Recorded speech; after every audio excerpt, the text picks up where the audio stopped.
viennent pour admirer la beauté du sanctuaire.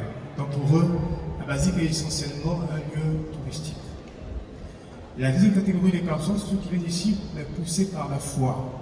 Une démarche spirituelle qu'ils entreprennent en venant au pèlerinage sur ce sanctuaire dédié à Marie Notre-Dame de la Paix pour présenter au Seigneur les intentions par le canal de la Vierge Marie. Et ce groupe nous appelle les pèlerins. Les attentes ne sont pas les mêmes, dépendamment de la raison qui me met en chemin, me met en route. Et pour ces deux catégories de personnes, il y a des circuits de visite différents. Et donc ce matin, je suppose que vous êtes ici en tant que pèlerin. Parfait. Il y a parmi vous des gens qui ont déjà fait la visite de la basilique?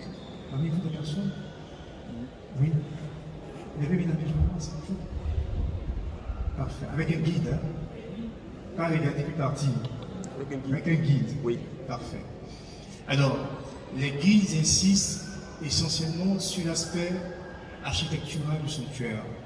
La provenance du matériau, l'histoire de la construction, les caractéristiques en termes de hauteur, largeur et les records d'Inès et tout cela. Ce matin, ce qui nous intéresse, c'est toute la spiritualité derrière le sanctuaire. Parce que rien n'a été fait ici au hasard. Première chose,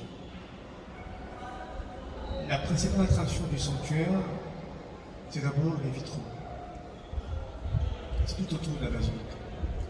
À la basilique, il n'y a pas de mur, mais un mur de verre. Et les vitraux représentent la Bible en image. Et ce qui est saisissant, c'est que ces vitraux ne prennent sens que lorsque vous entrez dans la basilique. Puis en sortant, regardez les mêmes vitraux. Ils ne veulent absolument rien dire. Vous percevez des formes, mais qui n'évoquent absolument rien. Pour qu'ils prennent sens, vous devez nécessairement entrer au sanctuaire. Parce que notre vie n'a de sens que à l'intérieur du mystère qu'on appelle l'Église. Hors de l'Église, notre vie n'a pas de sens. Je vous promets ça. Pour que votre vie ait du sens, vous devez entrer dans l'Église. Vous les catholiques qui vous promenez de secte en secte, c'est à vous que je parle. Ici, c'est chez vous. C'est un mariage à vie avec Dieu. Parce que l'Église est l'épouse du Christ. Deuxième chose, par rapport au vitraux. Le fait qu'ils prennent forme, ils n'ont pas la possibilité eux-mêmes de se donner de la lumière. Pour que vous puissiez lire les vitraux, il y a le soleil. C'est le soleil qui éclaire et qui donne sens aux vitraux. Moi, je dis également aussi pour nos chrétiens. Tant que la lumière de Dieu ne brille pas sur toi, tant que tu n'es pas sous l'autorité du Seigneur, la vie est dans l'obscurité. C'est Dieu qui éclaire, c'est Dieu qui illumine. Donc, vous comprenez que la basilique, en fait, est une métaphore. C'est une métaphore pour chacun et chacun d'entre nous qui est appelé à faire de sa vie une basilique et un sanctuaire de la gloire de Dieu. À le faire admirablement en nous plaçant sous la protection de la Vierge Marie qui nous accueille dans ce sanctuaire qui lui est dédié. Et juste derrière moi, nous avons la chapelle Marianne, qui est la chapelle qui est la plus utilisée au niveau du sanctuaire. Nous avons 2 célébrations eucharistiques par jour, le matin à 7h et l'après-midi à 12h30. La célébration de la messe à 7h, elle est précédée par le chapelet, parce qu'on ne fait rien ici à la basilique sans la Vierge Marie. La messe commence par le chapelet. Adoration avec la Vierge Marie. Quand vous enseignez dans la crypte, vous verrez que le temps d'adoration, c'est une évocation de la Vierge qui nous propose le Christ d'adoration. Lorsqu'on soit de la basilique, il y a la Vierge Marie dedans. Et ne faisons absolument rien sans nous en référer à la Vierge Marie. Parce que la bonne dévotion mariale, c'est aller au Christ, mais à Marie. Donc ici, nous avons cette statue au centre de la chapelle. Nous présentons Notre-Dame de la Paix. Cette statue n'est pas l'original, c'est une copie. Une statue qui se retrouve à Rome, à la basilique Sainte-Marie Majeure. Quand vous entrez à Sainte-Marie Majeure, vous tournez légèrement à gauche. Vous allez jusqu'au fond là-bas. Vous voyez la statue, n'est-ce pas? Sur le côté. Vous la voyez? Mais pour moi, aller à Sainte-Marie Majeure. Oui, vous ne connaissez pas Sainte-Marie Majeure? L'année prochaine. Donc, on va prier pour ça. Donc, la basilique Sainte-Marie Majeure, nous avons la statue originale de Notre-Dame de la Paix qui avait été commandée à l'époque par le pape Benoît XV lors de la Première Guerre mondiale.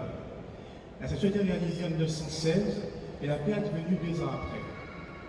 Alors, ceux qui ont voulu construire la basilique ont voulu avoir la même statue ici. Et donc, ils ont passé commande, sur en Europe, ils ont passé commande. Et quand ils sont revenus, ils ont montré au président offert l'image de la statue. Le président était choqué. C'est cela que vous voulez mettre dans ma basilique? Non, je n'en veux pas. Il avait été scandalisé par la statue. Parce que la statue d'origine, la Vierge salue avec la main gauche. Et elle était l'enfant de Jésus-Christ dans son bras droit. Alors que chez nous en Afrique, on ne salue pas avec la main gauche. Quand tu as un bon rapport avec quelqu'un, tu ne le salues pas avec la main gauche. Les ennemis m'ont dit, ah celui-là, je le salue avec la main gauche que je le salue. Avec entre lui et moi, ça ne passe pas. Mais comme ils avaient déjà passé commande, ils ont demandé à l'artiste de changer la position des bras. La Vierge de Yamoussoukro. C'est ici, Yamoussoukro, Notre-Dame de la Paix avec la main droite, et elle tient l'enfant Jésus-Christ dans son bras gauche, avec le double avantage de respecter la culture et d'avoir le Christ proche de son cœur.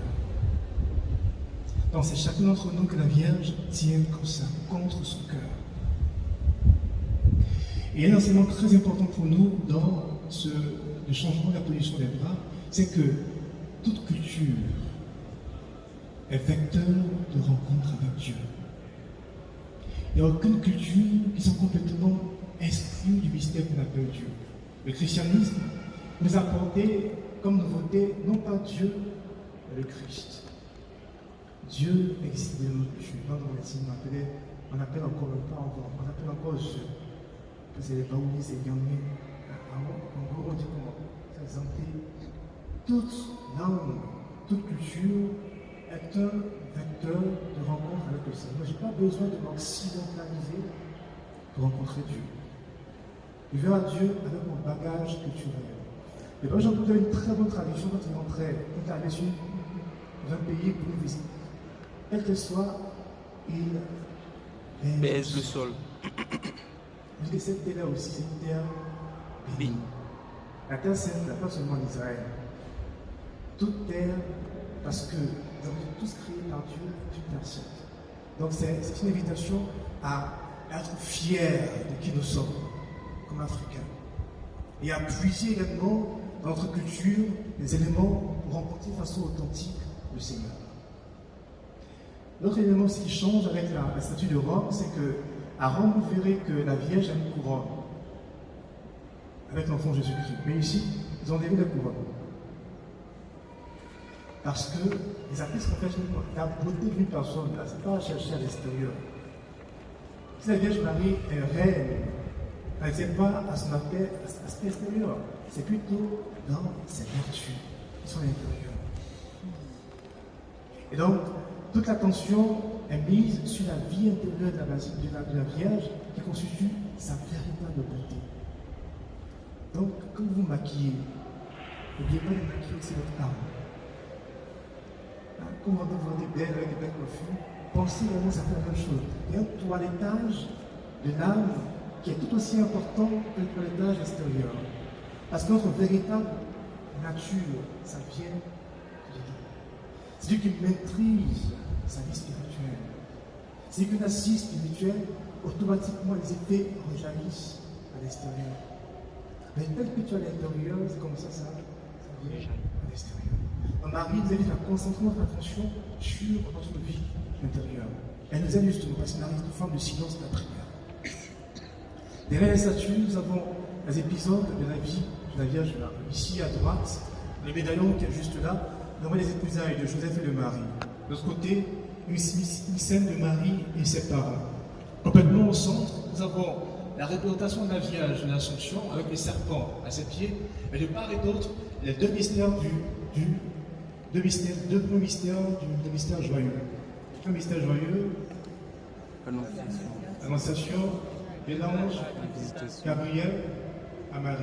Et le deuxième mystère joyeux, la visitation de Marie à sa cousine Amnon. N'est-ce pas? La cousine Amnon. Complètement en haut, dans notre scène de la Vierge Marie et de ses parents au temple. Et puis, là-bas, nous avons la dormition de la Vierge Marie. La dormition, c'est le terme que les orthodoxes préfèrent à l'Assomption. Les chrétiens mettent accent sur le fait que la Vierge Marie a été levée corps et âme à l'image de son Fils. Mais les protestants, les protestants, les orthodoxes parlent de dormition. Donc ici, c'est un clin d'œil à la tradition orthodoxe. Nous sommes en communion avec l'Église orthodoxe, mais pas toutes les églises orthodoxes. Donc, suivez mon regard. Ok? Grave. Quand on est allé au maître autel ici, en train de célébrer la messe, le célébrant principal en face de lui qu'un seul vitrail, qui est juste derrière. Alors, ce vitrail, pendant de longues années, on a cru que c'était par hasard. Si vous vous souvenez, je vous disais que c'est ici qu'ont lieu la majeure partie des célébrations eucharistiques. Et les visites là-bas commencent généralement ici, les catéchèses, et elles finissent devant ce vitrail. Alors, sur ce vitrail, on retrouve les principaux acteurs de la construction de la basilique. Donc, la scène elle-même représente l'entrée triomphale de Jésus-Christ à Jérusalem, le dimanche des Rameaux. Les personnages qui sont debout, on va mieux après qu'on sera devant le vitrail. Ceux qui sont debout sont des personnages bibliques, mais tous ceux qui sont à genoux sont des personnages contemporains. En premier lieu, le président Félix Houphouët-Boigny, l'homme noir comme moi, à genoux. Derrière lui, il y a une femme blanche, Olga Belgrand. Elle a fait toutes les nuances de couleurs dans les vitraux. Et derrière Olga Belgrand, il y a Antoine Césario qui à l'époque était le directeur des grands travaux, qui ont supervisé la construction du sanctuaire. Derrière le compositeur, nous avons l'architecte Pierre Fakouri et tous ses collaborateurs. Donc, pourquoi ils sont là? Plus c'est ici que se tiennent l'essentiel des célébrations eucharistiques, le prêtre, pendant qu'il lève la coupe, qu'il le veuille ou non, son regard va se poser sur eux, leur une pensée pour eux. De sorte que les prières soient élevées constamment pour ces personnes-là qui ont mis leur talent, leur argent, leur savoir-faire au service de la gloire de Dieu dans ce sanctuaire. Également, vous remarquerez qu'il y a des statues au niveau de la basilique, mais il y a deux catégories de statues. On peut les différencier par le matériau que tu utilisais. Nous avons des statues de marbre, comme celle-ci, mais les statues ont été faites également sur le bois. Et c'est une autre distinction, les statues d'origine de la basilique, c'est-à-dire les statues qui étaient là le jour où on a consacré la basilique. Et puis les statues qui sont venues après. Toutes les statues d'origine de la basilique, c'est celles qui étaient là à la consécration, elles ont un élément en commun.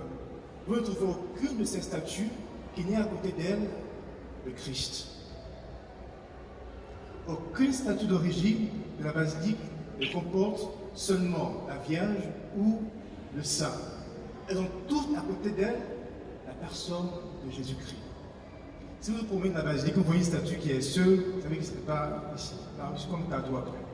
Par exemple, celle qui est dans la niche là, c'est un cadeau qu'on a reçu du sanctuaire de. C'est quelle statue c'est? Madame de Kokumbo. Dans la niche là, une statue, oui, c'est quelle vierge? Lourdes, voilà. Cette statue nous avons reçue comme cadeau du sanctuaire marial de Lourdes en 1995.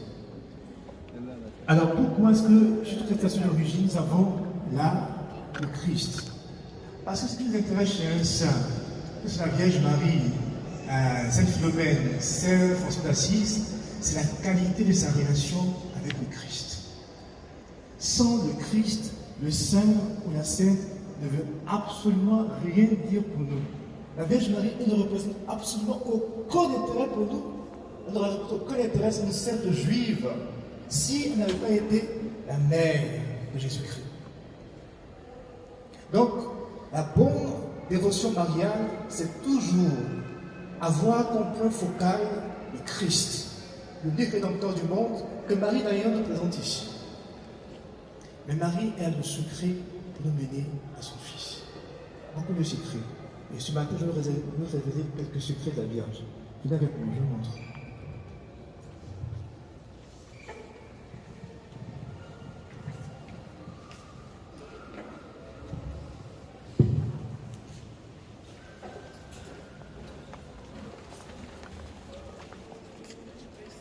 disais que il y a quelque chose qui surprend au sanctuaire. L'entrée principale. Nous avons l'entrée principale de la basilique, c'est là-bas. Vous savez, n'est-ce pas? Quand on vous dit que, bon, imaginez, vous allez à la basilique, vous avez beaucoup de vitraux. Vous entrez à la basilique. Pendant de la paix. Dans la paix? Non. Quand vous entrez par là-bas, le premier vitrail que vous voyez, c'est celui-ci. C'est qui ça? Le Christ. Quand vous entrez à la basilique qui est dédiée à Notre-Dame de la Paix, le premier vitrail qui vous accueille, c'est d'abord le vitrail du Christ ressuscité. Mais en fait, pour avoir accès à lui, c'est par une porte. La porte, elle est dédiée à qui ça? Donc Marie est comme un chemin, une porte qui nous ouvre sur le mystère du Christ. Mais le mystère de Marie ne s'éclaire que lorsqu'on a vu d'abord le mystère du Christ. Si l'Église catholique, c'est qu'elle est parce que la dévotion que l'Église a vis-à-vis de la Vierge vient du fait que, selon moi, elle a compris qui est le Christ. Tant que je n'ai pas véritablement compris qui est Jésus-Christ, je ne peux pas connaître Marie. Parce que le mystère de la Vierge est illuminé par le mystère du Christ. Autre chose intéressante, il y a quatre éléments qui sont la base du monde, n'est-ce pas? Sur la cosmogonie grecque, il y a quoi? L'eau, le feu, l'air, la terre. Alors, il y a 4 vitraux principaux à la basilique. Les 4 vitraux principaux, vous les reconnaissez, il y a un cercle au-dessus, on appelle ça une rosace. Donc, là-bas également, c'est le vitrail principal, le vitrail de la Vierge. Alors, le vitrail de la Vierge, l'élément qui est représenté là-bas, c'est l'élément air ou vent. Parce qu'on a l'impression que la robe de la Vierge est portée par le vent. Vous voyez les top modèles, quand on prend des photos là, on met un ventilateur, on prend en photo. C'est la même chose là-bas. Ici, c'est quel élément d'après vous? Le feu. La couleur du feu, c'est le jaune, le rouge, et puis ceux qui utilisent le gaz butane, un peu de bleu. Élémentaire, c'est bien évidemment le vitrail de la création qu'on va voir tout à l'heure, parce que Adam a été fait à partir de la terre.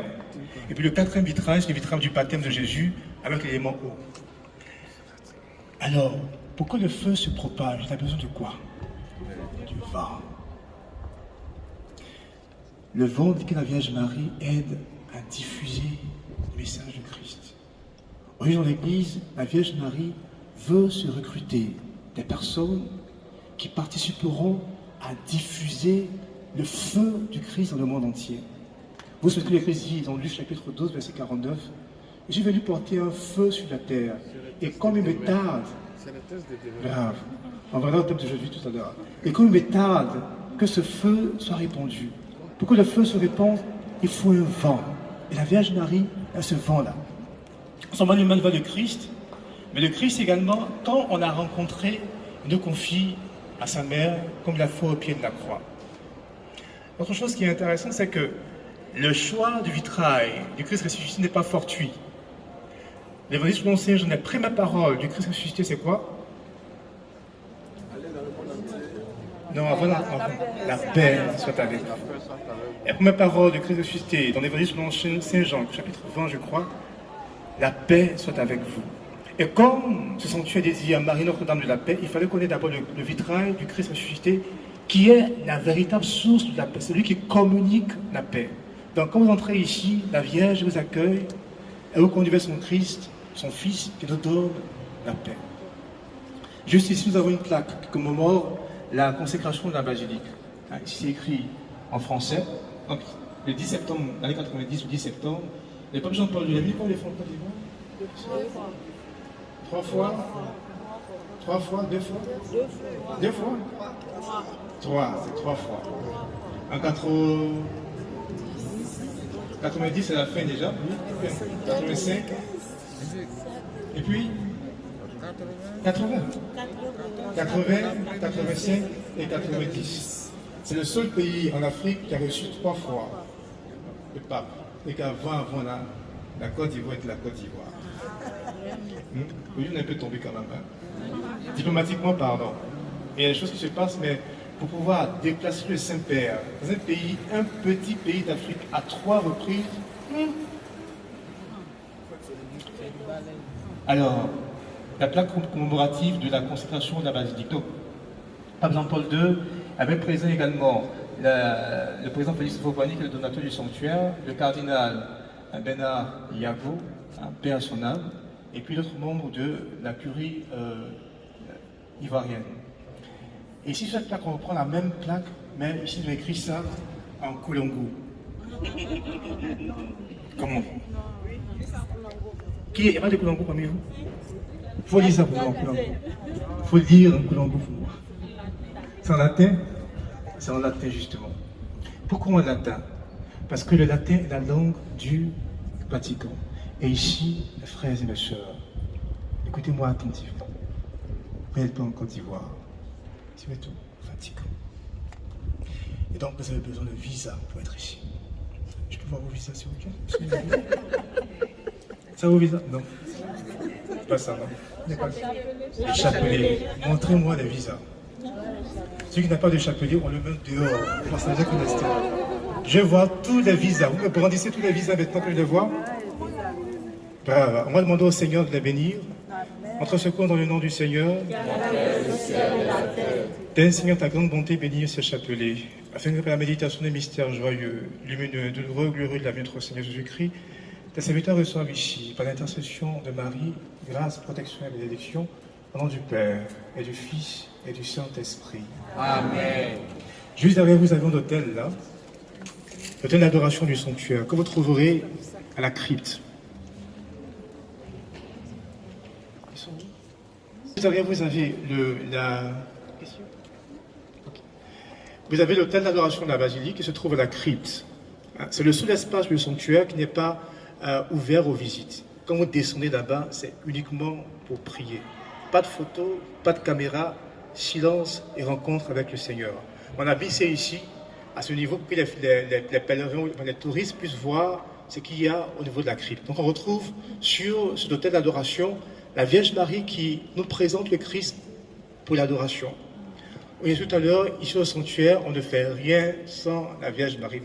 Même quand on va pécher, là, on va avec elle. Rien sans Marie. Et donc, même l'adoration, nous faisons également, c'est par le truchement de la Vierge Marie. Donc, on nous présente son Fils, et le prolongement de son vêtement nous fait penser à un linge très très célèbre, le Saint-Suaire de Turin. Une communion entre la Vierge Marie et la passion de son Fils. Vous vous souvenez de ce que le Seigneur a dit, hein?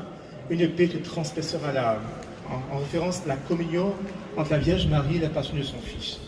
Et tout autour de l'autel d'adoration, nous avons plusieurs croix.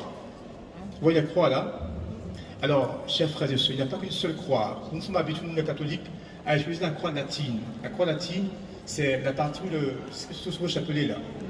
Mais il y a plusieurs types de croix. Il y a la croix orthodoxe, la croix arménienne, la croix, je ne sais pas quoi encore. Donc, toutes les traditions de croix sont mises tout autour là.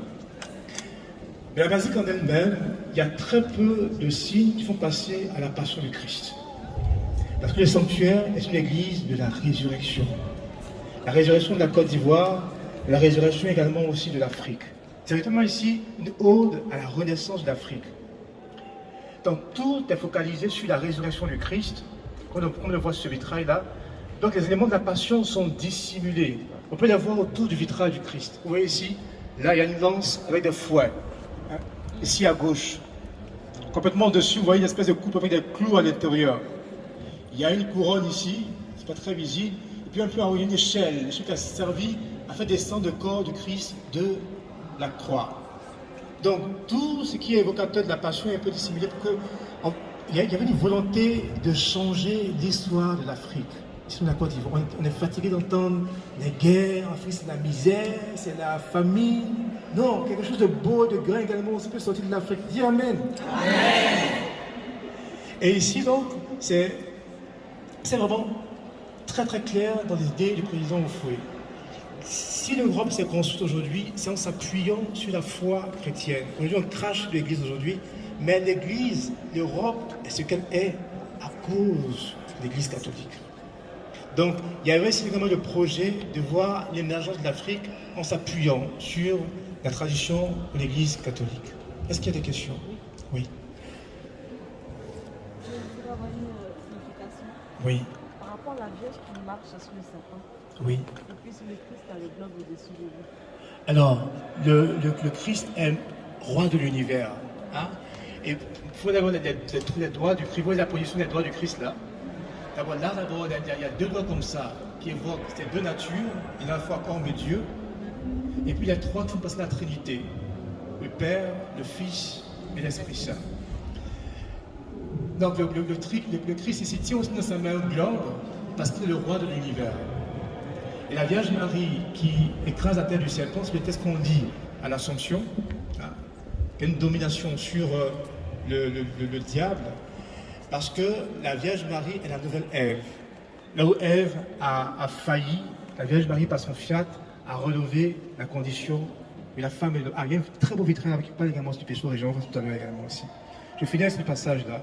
Pour aller à la crypte, il faut nécessairement descendre. À la crypte, on ne demande pas, on ne peut pas ascendre sur l'escalier.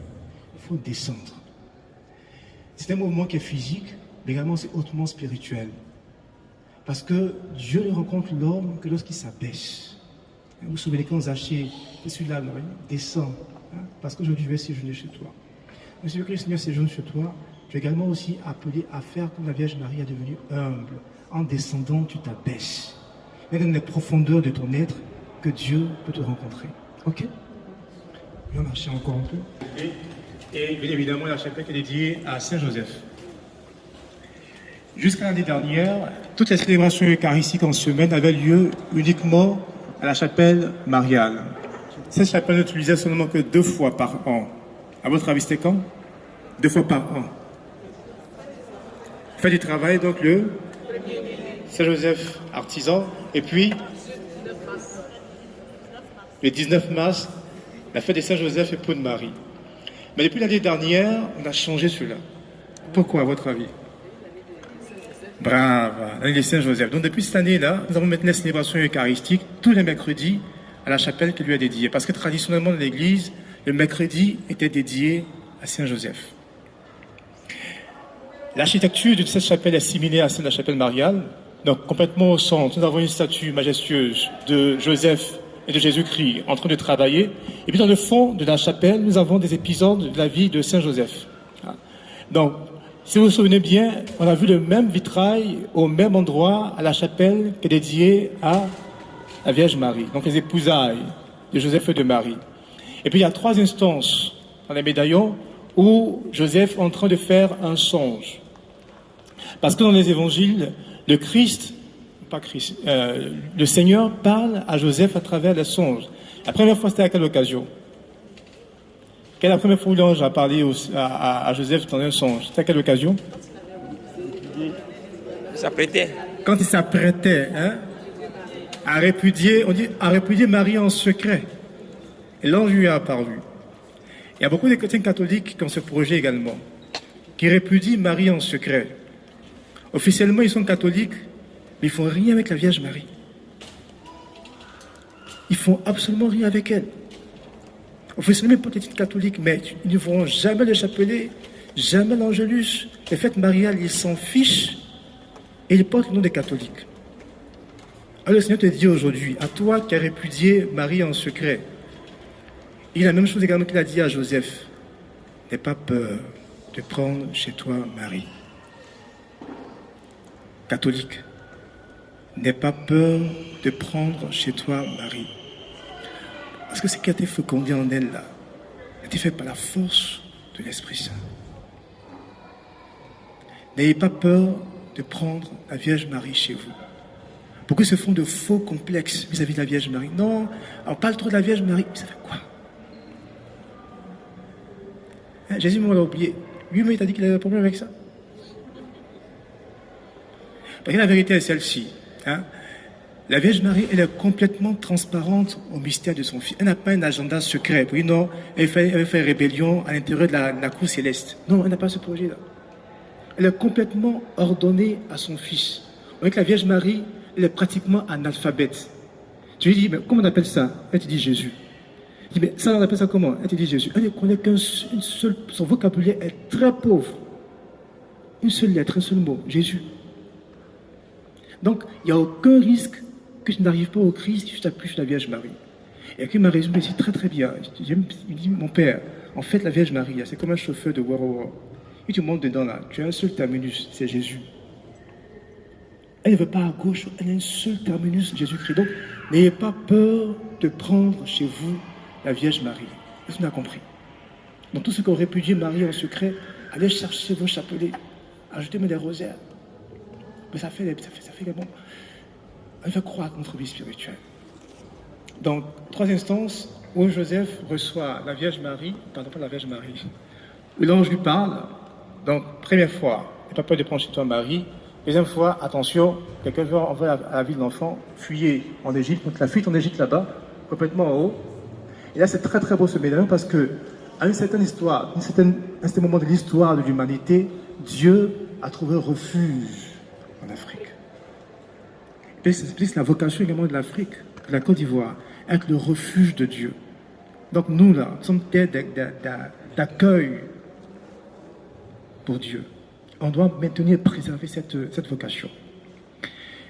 Là-bas, c'est... Peut-être où ça... Ici au centre. Où ça? La présentation. Au centre, là? Non, disons le médaillon ici à gauche. Où la Vierge est sur l'âne. La fuite là? Il fuyait. Il fuyait. Puis il partait à la maternité de Bethléem. Si. Oui, ça? À Bovine. Non, c'est la maternité de Bethléem. Il partait pour le recensement. Et pendant qu'ils y allaient, la Vierge Marie a conçu, a donné naissance à son fils préméné. Au centre, nous avons la statue de Joseph et de Jésus. Alors, en toute rigueur de terme, vous ne trouverez pas dans les évangiles un texte où on dit Joseph allait travailler à Jésus. Non. Mais il était un peu le fils du charpentier. Et avant, tu ne trouves pas un charpentier, tu es charpentier. S'il est cordonnier, tu deviens cordonnier. Il n'y a pas un peu de discernement dedans. Le Christ a certainement appris auprès de Joseph le travail des charpentiers. C'est tout parfait. Le père lègue sa profession à son fils. Et donc on peut imaginer qu'il y a eu une scène où Joseph a certainement appris à Jésus-Christ le travail du bois. Et donc c'est la scène qui est là. Mais les artistes qui ont fait la statue ont voulu représenter également les 3 manières à travers lesquelles l'homme peut ressembler à Dieu. Donc l'homme ressemble à Dieu quand il fait quoi? Travail. Quand il travaille, ça saute aux yeux. Parce que la première image que nous avons de Dieu dans la révélation, c'est un Dieu qui crée. Dieu au travail. Donc en fait, le travail n'est pas une malédiction. Non, c'est une malédiction, pas une malédiction. En fait, les malédictions de Dieu, là, ce sont des bénédictions déguisées. Dieu est incapable de faire le mal. Donc si Dieu te maudit, il faut bien regarder dedans. Il y a une bénédiction qui est cachée parce qu'il ne peut pas faire autrement. Il est incapable de faire le mal. Donc le travail, qui était vu comme c'est pas une malédiction. Quand je travaille, je me divinise, je ressemble à mon Créateur. Alors, donc je ressemble à Dieu quand je travaille. Deuxième chose, l'écoute, mais mieux que l'écoute. Qu'est-ce qui se passe dans le regard? Le regard. C'est une scène qui est très étrange, parce que l'admiration, mais ça découle de quoi? Mais de quoi encore? Quel amour là? Bravo. L'amour. La scène est étrange parce que Joseph dit, Joseph viens, je vais t'apprendre à faire un tabouret. Il dit, ça fait le tabouret, mais il doit regarder où ça? Tabouret? Mais il n'a pas le tabouret. Il est obnubilé par son papa. Donc, il y a la puissance de l'amour filial. Et je regarde sur cette statue-là. Et quand j'aime, je ressemble à Dieu. Dieu est amour. Celui qui demeure dans l'amour demeure en Dieu. Et Dieu demeure en lui. Mais ici, l'accent est mis sur l'amour filial. Parce que l'amour filial, à la différence de l'amour entre les époux, il est éternel. Il n'y a pas de S-papa. Il n'y a pas de S-maman. Ouais, statue qui va là-bas, c'est mon S-fille. Hein? Ça n'existe pas. L'amour filial est éternel comme l'amour de Dieu. Donc Dieu a cette puissance d'amour en lui. Et en troisième chose, donc, je ressemble à Dieu quand je travaille, quand j'aime, et puis quand je... Il travaille sur le bois, n'est-ce pas? Le bois évoque quoi dans le mystère du salut? La croix. Moi, je ressemble à Dieu quand je... Ne dis pas de souffle, pardon. C'est une spiritualité qui n'existe plus. Hein? Je ressemble à Dieu quand je fais quoi? Quand je meurs. Quand tu portes ta croix, prière, la croix. La croix. Qu'est-ce que le Seigneur nous a obtenu sur la croix? Le sacrifice, plus que. Le sacrifice a permis quoi? On a obtenu quoi de Dieu pendant? Il a sauvé le monde, lui, mais le sauver de quelle manière? Le pardon. Hein? Je ressemble à Dieu quand je pardonne. Le pardon n'est pas humain, mes frères, le pardon est divin. Je dis quand ça vient de personnes qui t'ont fait du mal et que tu aimes, ça c'est difficile à faire. Quand tu parviens à pardonner, tu ressembles à Dieu. En fait, quand on dit que l'amour de Dieu est éternel, que Dieu est pardon, c'est exactement la même chose. Parce que le pardon renouvelle l'amour. Amour, il n'y a pas pardon là, ça va finir tôt ou tard. Le pardon a la capacité de renouveler et de faire revivre l'amour encore et encore. Si l'amour de Dieu est éternel, c'est parce que Dieu d'abord, il est le pardon. Donc quand je travaille, quand j'aime et quand je pardonne, je n'ai pas loin du royaume. Je ressemble à Dieu. Juste à côté ici du 7 chapelle, nous avons un vitrail qui est dédié à un évangéliste. Mais oui, laissez d'abord parler un peu à Joseph. Réunion d'abord. Et puis, exprimez votre audience. Je reviens dans 1 minute. Je laisse en compagnie de votre papa. J'arrive.